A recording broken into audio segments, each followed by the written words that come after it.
You notice he didn't say he listened or that passage, but that he talks to me. That's, first of all, thank you all for being here. I know it's not the day that we all expected. If you know farmers in your locale in Nebraska, they're sweating this out because the corn, which ought to be about this high right now, is only about like that because we've had a very cold spring and now they got water and they can't get back in the field, and a lot of fields haven't been planted.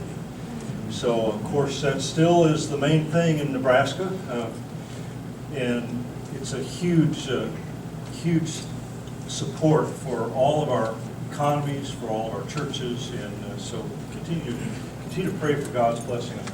York College has been blessed over the last several years. It's hard for me to believe that I'm in the middle of my 10th year as president because they still refer to me as the new president. And I don't know when I lose that, but the honeymoon I know is over in the first 3 months actually. But it has been a great time.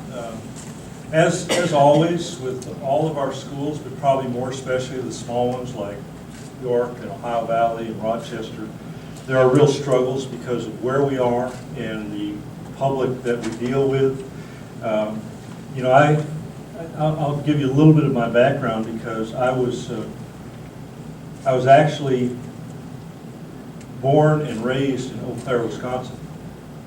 And well, I'll just tell you the story because I think it's a God thing. There was a lady in New Jersey, who read in the Gospel Advocate that Bill Minnick was planning on going and starting a mission work in Eau Claire, Wisconsin. And so she wrote him a letter and said, I hope when you get up there that you would look up my brother-in-law and his family because they live where you're going. And she wrote the letter, she signed it with her name.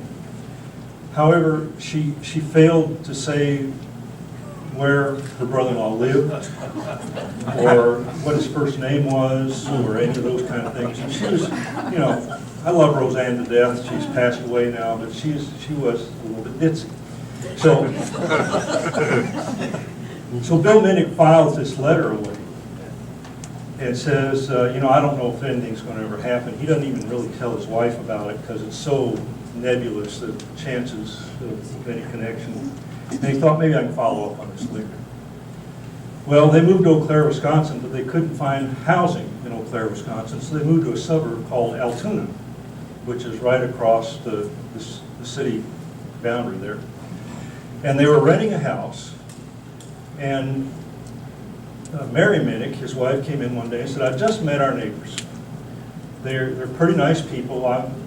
They were out hanging up the wash, and so I started a conversation, and he said, oh, what's their name? And he said, Bill Eckman. Well, my aunt and us, we don't spell the last name the same. Because when my father went in the Navy, they made a mistake, and they put a C. So we're Swedish, which is E-K-M-A-N. E-C-K is German. And so she said, we met the people, and he said, that name rings a bell, so he pulled up the letter. And he said, well, it couldn't be the same people because the name is spelled different. But we got to talking and found out that of all the places in the world that he went to do mission work, and all the places that he decided to move into was next door to us because my aunt was praying for us. Now, the church didn't take automatically with our family. In fact, my brother who lives in Cedar Rapids and I are the only ones that are members of the church. But I look back on that experience and I see how God works through people and works through events and make things happen. Everybody who knew me, one of Bill Minnick's daughters caught me on Facebook the other day and said, are you the same Steve Eckman that lived next to us? Because who'd ever thought you'd be president? And my wife asks me that every day.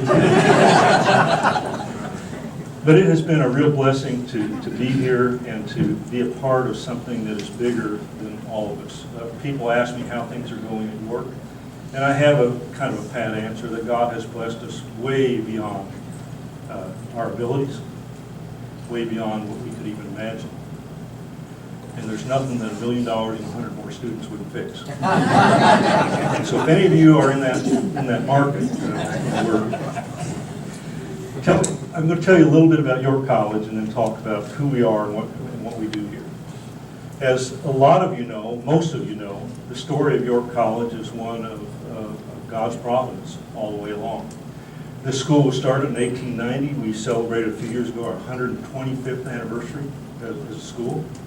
However, it's only been the last 62 years at that time that it's been under Church of Christ leadership. And someone was talking with me this morning about the story because the United Brethren, who had a pretty big presence in this area, had a school here and had one in Iowa. And in 1954, Old Main Building, which would have been just to the west of us here, in that open area, burned down. And so the United Brethren had a central church government, and they decided that even though they had raised about, I think by that time, almost $800,000 to replace that building, the church government decided they wanted to put all their money together in Westmore College in Lamar, Iowa. And so they said, we're going to close down York College. And so immediately they put the campus up for sale, and an astute businessman downtown named Lige Levitt, a Jewish immigrant who came here and established what is now Cornerstone Bank, which, if you're interested, or even if you aren't, I'm going to tell you, is the 7th largest agricultural lender in the United States of America. And it's also the 2nd largest bank in Nebraska. And that has been part of God's providential care of this place as well. But Lige Levitt, who is the founder of that bank, saw the for sale sign and said, well, just want to let you know, if you look at your deed, you don't own the property, you just own the buildings you built. So you're free to take those buildings with you, but the land belongs to York, Nebraska. And it wasn't until 2004, I believe, when we were doing the refinancing to build the apartments that some of you are staying in, that we actually had the land deeded to York College as an entity. But all that time before that, it actually belonged to the city of York. But in 1956 then, Dale Larson led some other folks, and they came and looked at the property and went downtown, talked with the bank. And Lige Levitt liked them for a couple reasons. He liked them because they seemed to have their feet on the ground. And secondly, they didn't have a central church government that could close the school down. And so he sold them the campus for $1. And that's what started York College. Started out as a 4-year school, and only was able to do that for a couple of years, and they realized they didn't have the resources, they didn't have the faculty, didn't have the finances to continue that. So we have a couple years right at the beginning of 4-year graduates, and then we were a 2-year school until early to mid-90s. At that point, we started adding Bible, and then we added education, and now where we are now, where we actually offer master's degrees at York College. But God's providential care of this place has just been an amazing story. Now, we've hit some hiccups along the way. And I tell people, it seems like every 10 years or so, God allows somebody to throw a time bomb in here, and it goes off and kind of explodes things, and we kind of have to reinvent ourselves, which worries me because this is my 10th year. And I'm not sure what's going to happen. But he has blessed us so much. I think a lot of you are on our mailing list and aware of the fact that we started a $10.7 million campaign about 5 years ago. We're finished with that campaign now, and we were blessed with $16.8 million for that $10 million campaign, which allowed us to do a lot of things. If you walk around campus, you'll see the new Performing Arts Center, which is huge for us. Our choir uses it, our theatrical productions. We use it all the time. Over here, you'll see the Campbell Center, named after Collis and Dolores Campbell, who were servants here for a long time and then preached in Kearney and some other places. And a donor wanted to honor them and gave us the money to build them. So all the buildings that have been built in the last 10 years have been built without any debt. And that's a huge thing. Now, we're still paying some debt from previous administrations, and hopefully one day we'll get through all of that. We're excited that we're probably, after 9 years, we've had 9 years of fiscal operations in black, which is a record, I think, for York College. Our debt has been decreased over that time by several $million. Our endowment has grown up to $15 million. And all those are just positive things, once again, that God has blessed us with that we couldn't have figured out on our own. And there's no way to describe all the things that have happened that were unexpected, the things that I wouldn't say fall into our lap, but God has directed our way. And I think it's because we are dedicated to our mission. You'll see the mission all over campus. The mission of York College is to transform lives through Christ-centered education and equip students for lifelong service to God, family, and society. That idea of transformation is more important today than it ever was.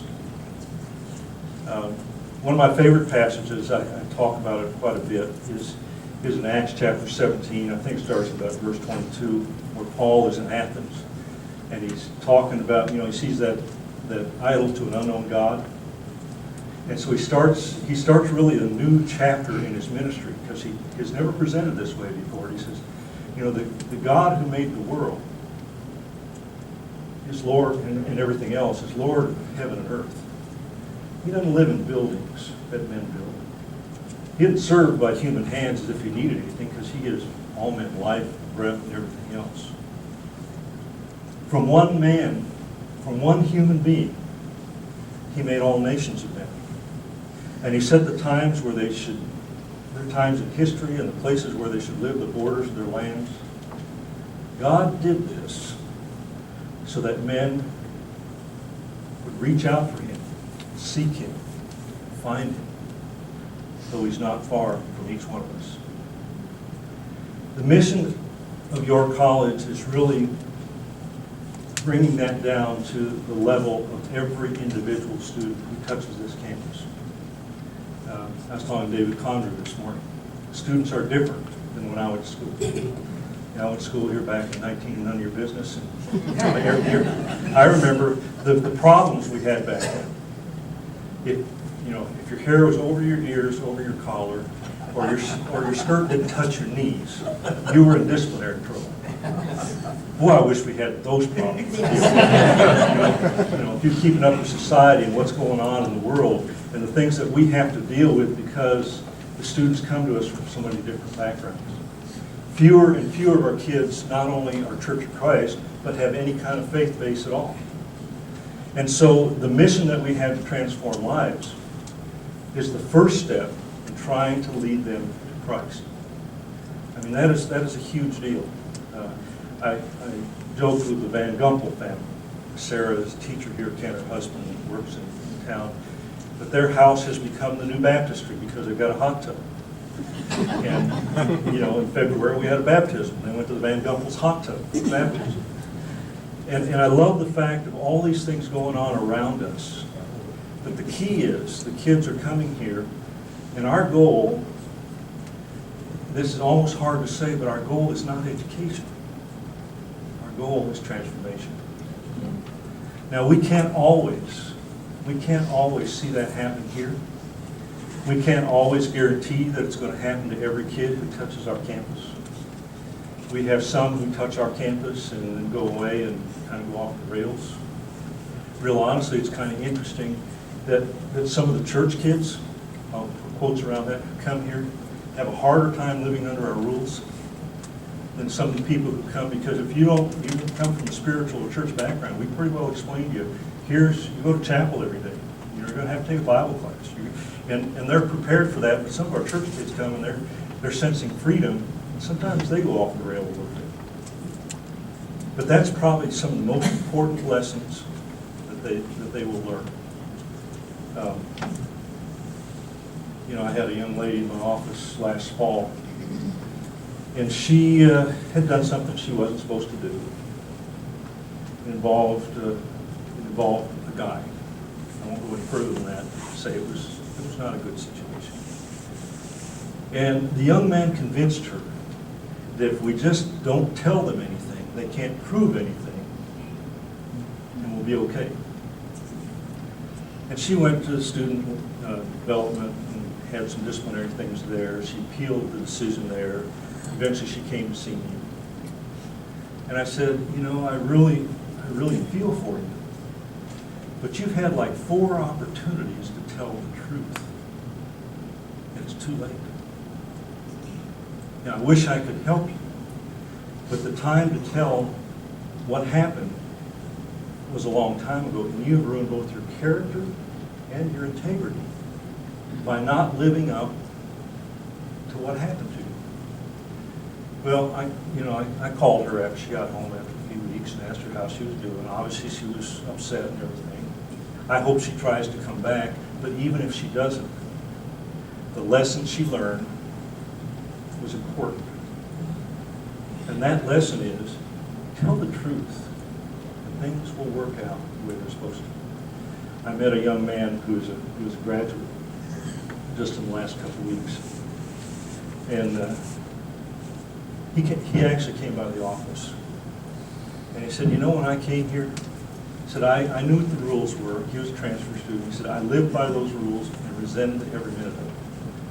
I hated going to chapel every day because I'd never been to church.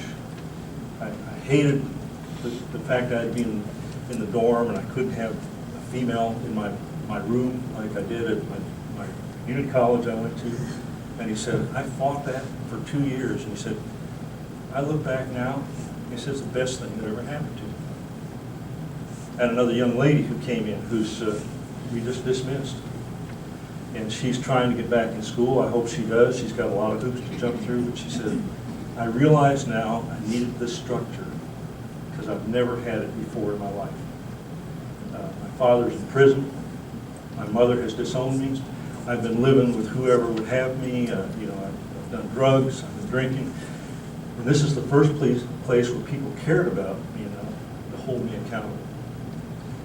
Well, you balance that then with all the kids who come here because they want to grow spiritually, because they want to be in Frank Wheeler's Bible class and learn more about God and about Jesus. They want to have those experiences with other Christians where you go to devotionals on Wednesday night or communion service on Sunday night on campus.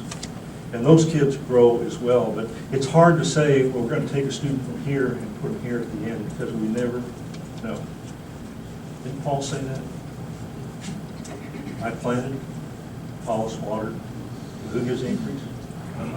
All we can do is enter their lives and hopefully have the kind of employees here. In fact, I was asked one time, I was on a panel with our other Christian college presidents, and someone asked me the question. They asked the question to the whole group, what are you doing to ensure spirituality on your campus?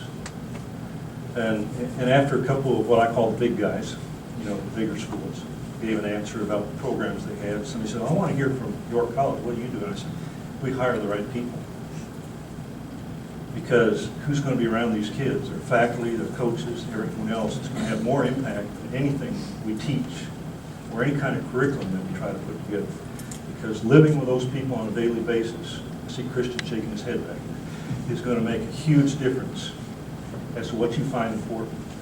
And so you'll find at your college when you spend some time here, which I appreciate Joe and Linda because they show up unannounced every once in a while and go to chapel and sit in the cafeteria and talk with kids.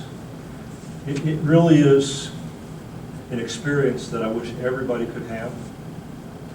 When I'm having a bad day or there's a lot of financial struggles to go through, all I need to do is get up from my desk, walk out the door, go eat lunch in the cafeteria, sit with 4 or 5 students. Life is back where it needs to be. Perspective is there that we're doing God's work here. Now, I wish we could say that everyone who comes here leaves as a baptized believer. That isn't the case. There are people who have turned to God after they left here that we'll never know about because their life goes on. But what happens every time they come back, they talk about, I hated chapel when I was here, but you know what I miss most now? That half hour in the day when everything stops and the entire student body comes together and we see each other and we talk to each other and we have time to commune with each other. You guys miss that? You don't get that when you start working. It also surprised me, we have something on campus called the Presidential Leadership Institute. We bring kids in from Church of Christ high schools, mainly in the South. We bring in 50 kids in July, middle of July this year. And those kids, while they're on campus, have to me, which is an okay experience, I don't expect it to be life-changing. But the responses I get, and here's what it usually hinges on. We had devotionals every night. I thought, I'd never thought about it before, but kids in high school don't have devotionals at night. They go home at 3 o'clock. And so the closeness that we have on this campus that comes as a result of the social activities, the spiritual activities, is a huge, huge impact on their lives. With social media now, we find that these kids will stay in touch with each other. I mean, Marie and I will sit down every once in a while and we'll pull out the annual from our graduation back in 1900 under business. And we'll look at people and say, I wonder whatever happened. Oh, I forgot about this person. Well, this group of students for the last several years, they don't have that problem. They are so connected with each other that via Twitter, Instagram, less on Facebook, but that's kind of come back, it seems, a little bit. They're connected with each other, and the bonds that they build. I wrote something on my Facebook page this week, and one of the fathers of the baseball players that graduated 3 years ago emailed and he said, I still keep in touch with a lot of those parents and a lot of those students who my son went to school with. He's now a state trooper in the state of Nebraska. His dad shows up for a game every once in a while because he just likes being around this place. I'm trying to give you a little bit of context for what it feels like at York College. I've said several times this year, in fact, this is one of my ongoing themes, is that you go to some of our bigger schools and you've got a culture that you need to try to fit into. At York College, that doesn't happen because we create whatever culture we're going to have every year, because we'll have 170 new students this fall, which is about a third of the student body. And whatever their temperament, whatever their dedication is, and so it's important to us, even in recruiting, that we bring in the kind of kids who are going to provide leadership on this campus. I still remember Caleb at the Tulsa Soul Winning Workshop, and we had, now, Brianna, I'm sorry about this, but we had a very attractive female admissions counselor. And every time I'd walk around and come back to the York College table, Caleb would be sitting there with Jen Witt, and they'd be talking, and I thought, well, we brought the right person here to recruit. She just slugged him in the arm. Sorry, if you guys need to talk after. But, do they still call you Moose? We call him Moose. Stand up for a second. This is why.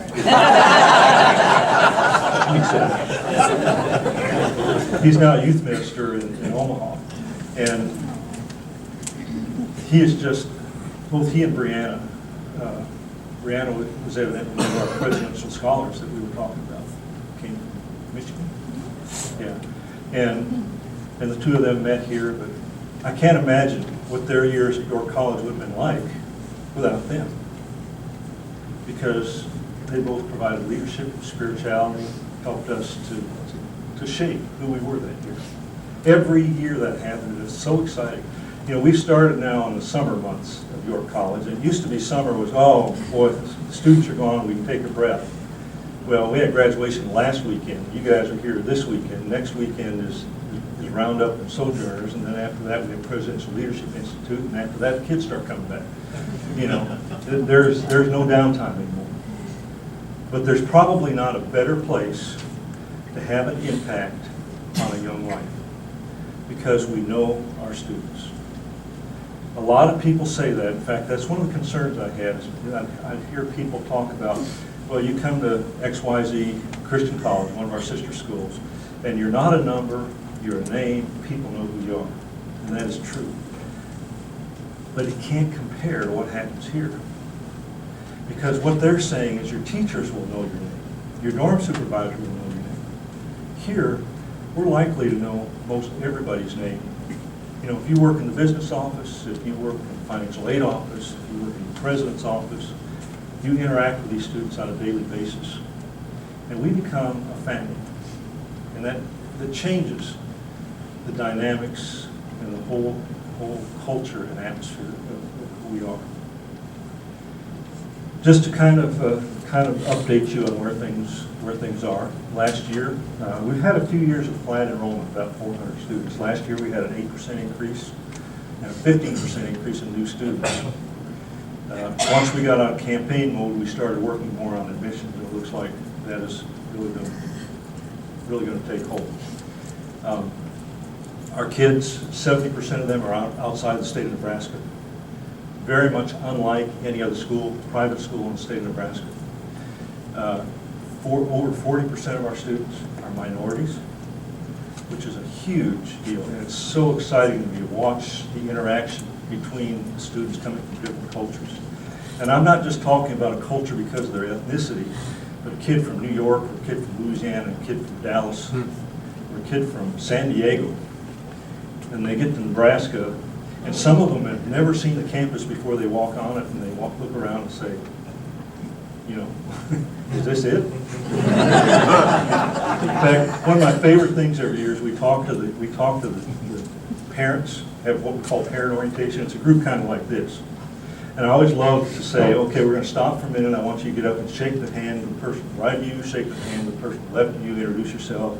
And the buzz gets going, and they all do that. And then I have them sit down and say, you may have just met your future in-laws. And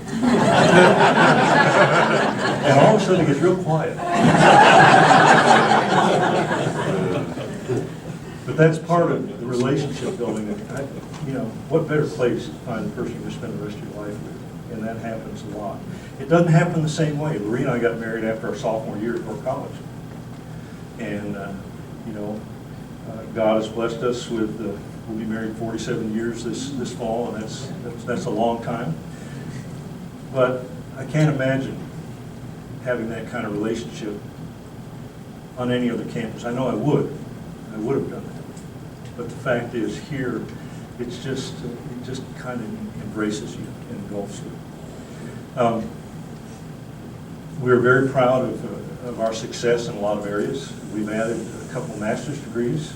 Those of you who are former students, we now have a master's degree in curriculum instruction in the education program. We also have a master's degree in organizational and global leadership. And that degree seems to be the one that's going to be growing the most. In fact, just to plug, if you know some corporations, we've started making some inroads with corporations who are buying a set of seats in our master's program. And here's the deal, like Kimray in Oklahoma, met with them a few weeks ago, but they're paying us so much per month for 5 seats in the graduate program that they're putting their employees, we're giving them 7. And they've gone to 2 nonprofits and said, we're going to give you a free master's degree as part of our effort to support what you're doing. So if any of you know of corporations that are interested in that, we're excited about that program. That is going to be growing exponentially in the next couple of years due to some efforts with Crystal Houston and our online people trying to build it out. Having said all that, and I'll open for questions if that's okay in a minute, but having said all that, the reason, I've told you our mission, our purpose, our reason for being here is because some godly men and women said, wouldn't it be great to have a center for the Church of Christ in this part of the world? And I think when you look at what's happened, the figures I've got, and I don't know if they're accurate or not, but somebody said there were like 4 churches in Nebraska when the college started, and now there are over 40. The problem is those churches are not necessarily growing like they used to. They're getting smaller and they're struggling. And that's a concern for us, because the reason we exist is not just to have a college here and to educate young people, but to help make the church stronger. And if you're from this area, I doubt if you're in any of the 7 states, that north central states, it's very unlikely that any of those churches doesn't have somebody who went to York College or is somehow associated with York College, who helps in some role in that church. I'm not talking about the preacher or youth minister, although that happens, but the members who take leadership roles. And that's what York College has been about, is providing the kind of leadership and the kind of people that are going to come back to your churches. And the trouble is, they don't always stay in your churches. And that's a concern for us. That's why I'm so excited that we have Joe and Linda Thomas, who all of you have met, I'm sure. We have started working with us. They came here in 2009, 10, sometime the first year they were here. And Joe's grandfather was K.C. Thomas, who was on the Board of Trustees years ago. Some of you may remember him. Thomas Hall, who's named after his grandfather. But they're from Clinton, Oklahoma, and they came as sojourners and worked for some time. And they said, you know, their heart for ministry is so great, so we need to be doing more. And so Joe and Linda have visited every church in the state of Nebraska, Iowa, some in Iowa, some in South Dakota, and they're going to, and if you're from this area, they've probably been to your church.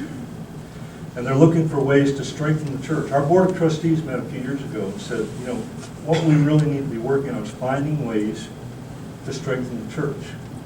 If you remember back in the day, we always used to have church growth seminars wherever you went. And that's not what we necessarily were interested in. We were interested in allowing churches, even if they're going to remain small, to be strong. We just couldn't find the vehicle to do that. And lo and behold, Joe and Linda come along and said, let us do that. And, you know, we put Linda on the board because we get tired of Joe earlier.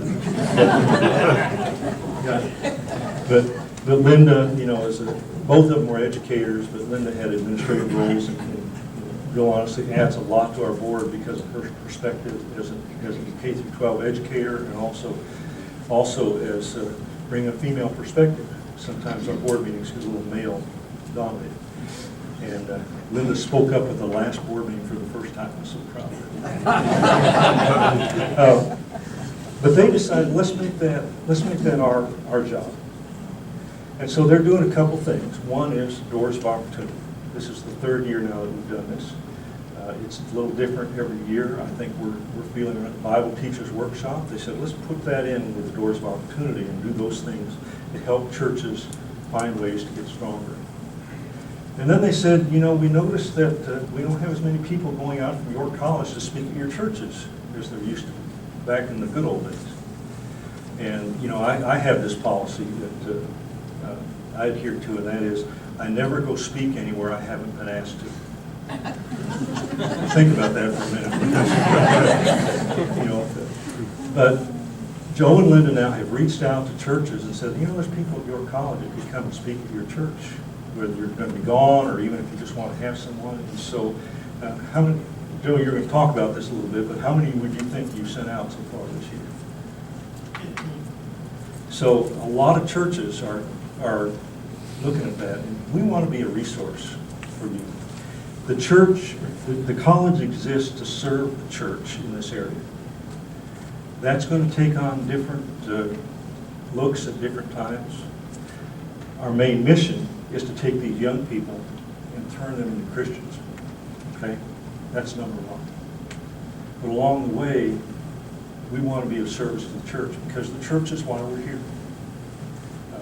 We unabashedly, I know some of our schools are kind of getting away from this, but we are a Church of Christ school. That means some different kind of things to different people. The church is not the same as it was. Some of you may have noticed that. You go visiting, churches are going in a lot of different directions. And so it's getting harder and harder to define what that is and to explain that to young people who don't come from a Church of Christ background. You know, what's going on? These people do this and these people do that. And so there are a lot of things that are changing. We want to be the ones, though, that say, you come here and we want you to leave here a Christian. Now, I can't tell you where you have to go to church or where you can't go to church or any of those kind of things. That's not our role. And one of the things we run into a lot is people say, well, you know, we saw a young lady speaking in chapel the other day. And I always say, we're not the church. Chapel is not a church service. We are training people to be leaders in whatever field they go into. Now, I will say there is a difference that we make, and a lot of people don't like this. But worship in our chapel assembly is always led by a male. But the program could be the mayor, could be anybody in town, because it's not a church situation when we get to that point. It is a learning opportunity for our students and a participation opportunity for our students. And so chapel is a daily thing that means a lot to us. The most meaningful chapels to me are not when we bring in somebody from outside, but when a student gets up and says, let me tell you about my story here. You know, and you'll have a young lady get up and say, I was molested as a child, and here's where it's led me, and here's where I am now. Man, I'd hate for anybody to miss that story. I'd hate for them to miss the opportunity to share that experience. And you'll see then after chapel where people gather around that person and talk to them about their life and how much it meant to them. That you shared that because this happened to me when I was a kid. And I didn't know anybody had the same experience.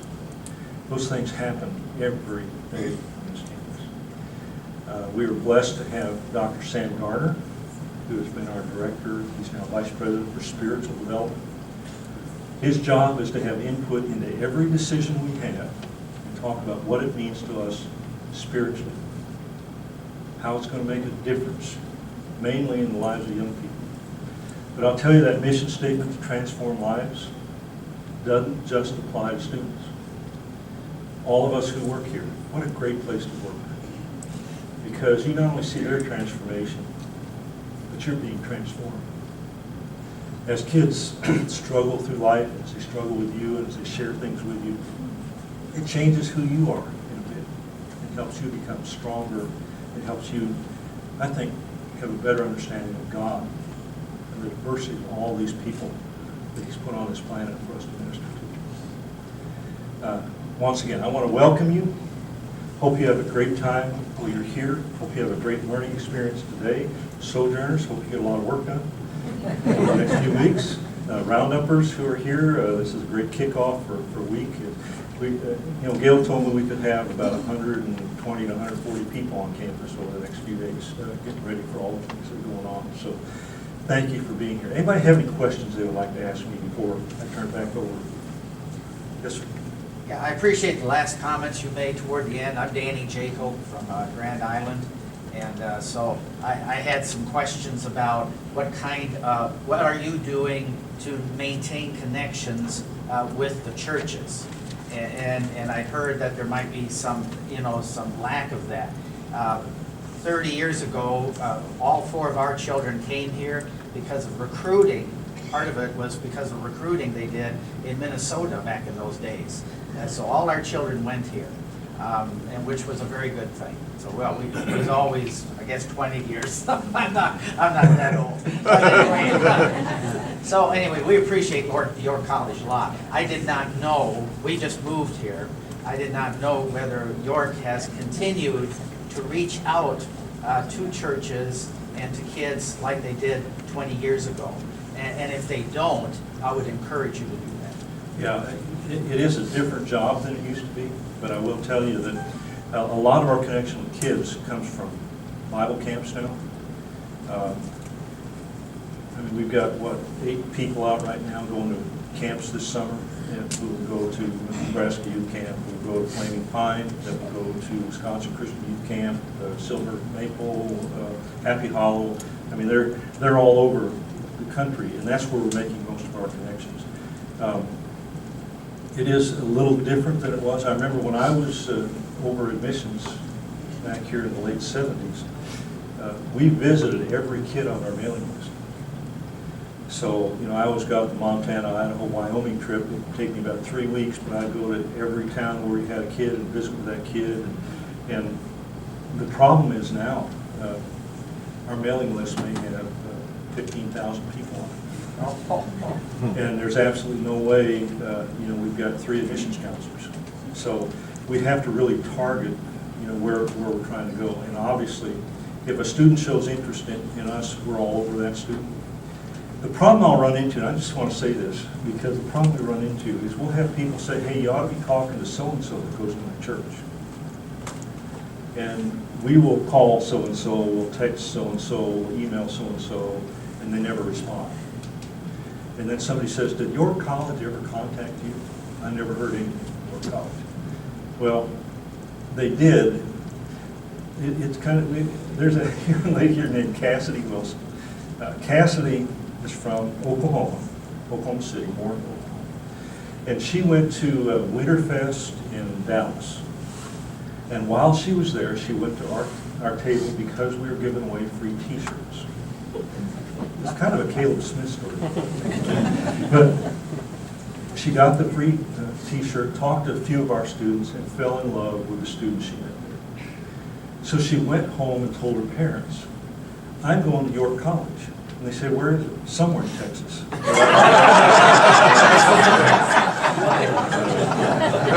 And she didn't realize till much later that it was in Nebraska. She had no idea where Nebraska was. But she said, my dad said, okay, we'll keep York in the mix, but we want to know about the other schools too. And she said, every time I get something from Harding, Lubbock Christian, I'd throw it away and I wouldn't let my parents say it. They never contacted me. I hate to say it, but we get our share of that kind of thing too. So, you know, if you have any students that might be interested in York College, a personal call to our admissions office, advancement president's office, whatever, saying, hey, you need to contact so-and-so. We will get on top of that, but we can't guarantee that we're the college that they're interested in, if that makes sense. Other questions? I will turn it back over to Joe.